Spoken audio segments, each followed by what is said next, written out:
So, a ceasefire has apparently been agreed to. The Iranians are agreeing to potentially allow traffic to flow through the Straits of Hormuz again, and the US and Israel are saying they're going to stop bombing Iran. This, therefore, is a good moment to stocktake. What is the net effect of this conflict? What has the point been?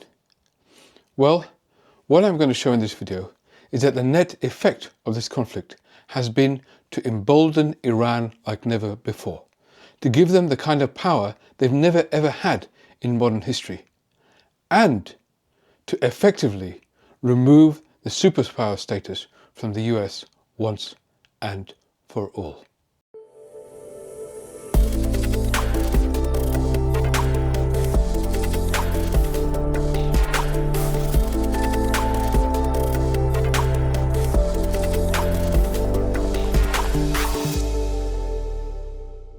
Now, previously, the thing that people worried about with Iran was whether or not they would develop a nuclear weapon.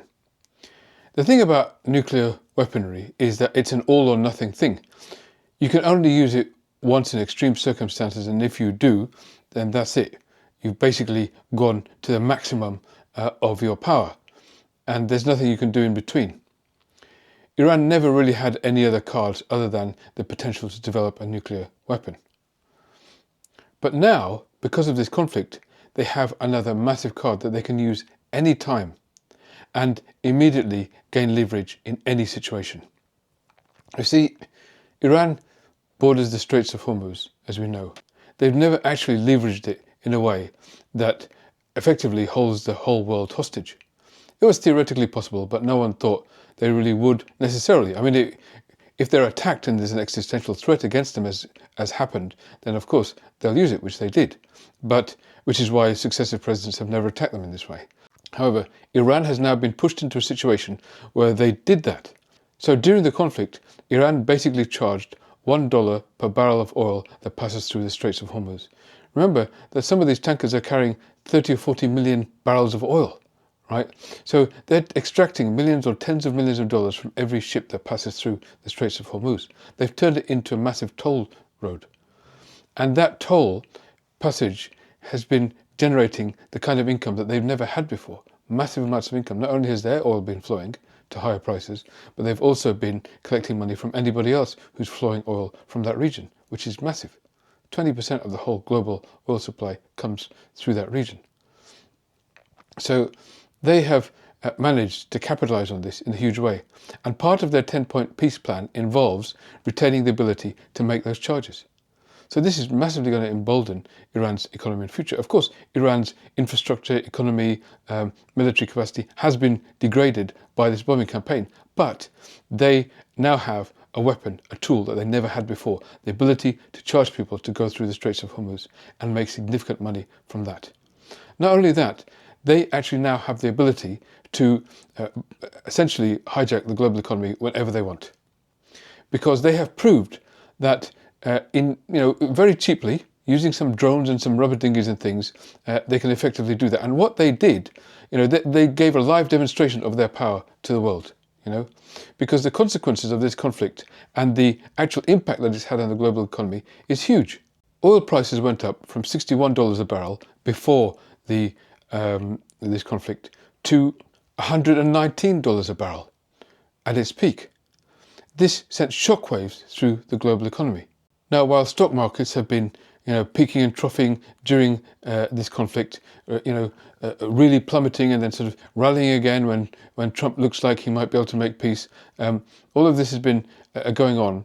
But in the background, there's been an extraction of about 70 billion of investments from emerging markets. So emerging markets around the world is what really feeds the global economic growth. Investment in parts of the world where it looks like there's real economic growth to be had, there's innovation going on, there's sort of a real sort of transformation happening in that country. This is what really feeds the sort of global economy, and we all benefit from that. Now, about 70 billion has been lost from investment in emerging markets as a result of this conflict. 800 ships were stuck in the Straits of Hormuz, and over 1,000 ships were waiting on either side, trying to move through it. This is all money that's cost those ship owners, it's cost those countries, it's halted the distribution. Remember that when oil travels on a tanker, it travels roughly the same speed as a bicycle.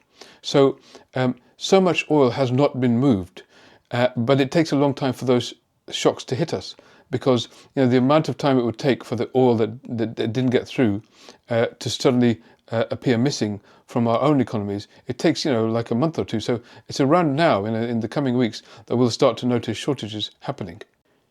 LNG prices rose by 80%. That's liquefied natural gas.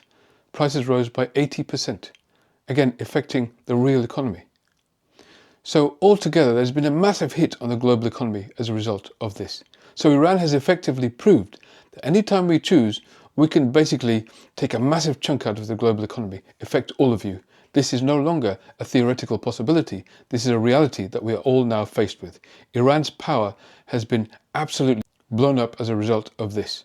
They are far stronger, in a far better position with regards to their power over the global economy than they've ever been in their history before.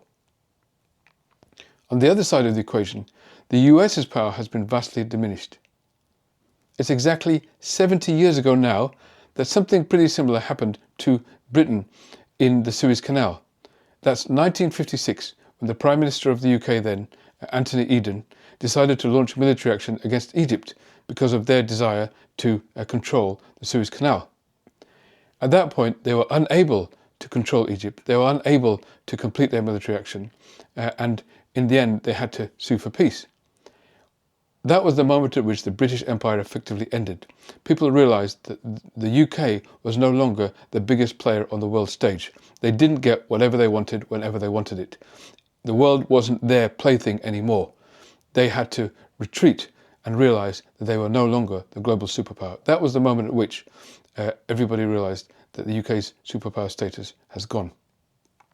Now, this is exactly the same moment 70 years later that the US has reached, because for the first time they've demonstrated that they are the ones who are causing global chaos. This is what happened in Suez. People realised that the UK is overstepping its mark here and trying to throw its weight around too much, and they're not going to be supported by their allies. So they weren't supported by their allies, so they had to step back. This is the same that's happened in the US. Everybody's realised the US has overstepped its global reach, and they're not going to be supported by their allies. So around Europe, across the rest of the world, all of the US allies basically said, we're not supporting you in this. This is an overreach, this is unnecessary, you never asked us, you never involved us in the first place, we are not going to step in to bail you out. And it's turned out that the US is not capable of completing the job itself. Completing the job would have meant forcing the Straits of Hormuz to be open so that Iran didn't have the opportunity to do this again. They haven't done that. Right? They considered finding ways to do that, but they realised they couldn't. In a previous video, I talked about how if they sent troops in to one of the islands to try to secure the Straits of Hormuz, those troops would be sitting ducks for the drones that would then attack them. And so rather than having one or two missing soldiers, you'd have dozens, potentially hundreds or thousands of missing soldiers, which, basically the US public opinion couldn't stomach. Trump could not get away with. So US has shown the limits of its power. It's unable to go any further than this, and it's lost all its alliances. They've all said, we're not coming to your aid because, well, we think this is a ridiculous venture in the first place. So the US has effectively lost its superpower status. Superpower status is all about influencing. It's all about being able to lead the world into whatever course of action you choose to take. But they no longer have the ability to do that. Superpower status is all about multilateralism at the end of the day. It's all about showing who you can bring along with you. It's also all about showing what bits of it, the changes you're trying to make, you're capable of doing yourself. And the US has shown that it can't actually do something like reopen the Straits of Hormuz. So that is the net effect of this conflict. Iran has been emboldened like never before. It has the kind of geopolitical power, a literal stranglehold that it never had before. And on top of that, the US's superpower status has now, once and for all, been ended. This is a legacy of Trump's Iran excursion.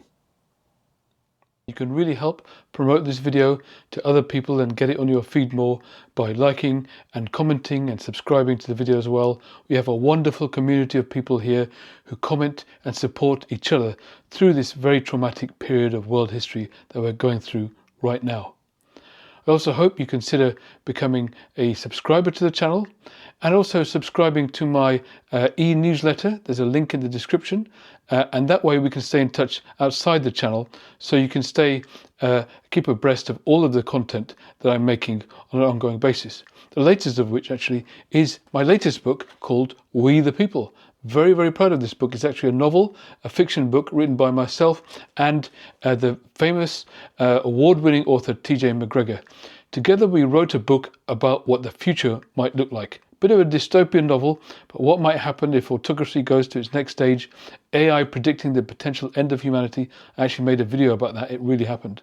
And how things might pan out in this dystopian world, and actually how a band of committed, passionate, progressive people managed to change the trajectory, and not in the way that you think. It's not just by running a candidate and opposing the autocrat, but actually by deepening the democracy that we have and engaging in a real participatory form of democracy that sort of shifts the needle and gets us back to basics and helps us sort of rebuild our democracy.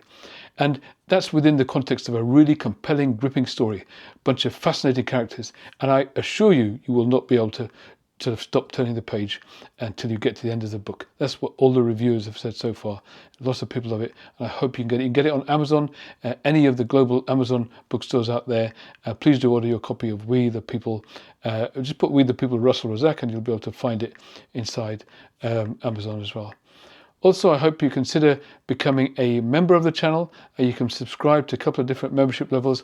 All members of the channel also get some free ebooks that I produce once a month. You can buy those ebooks too from russellsbooks.com.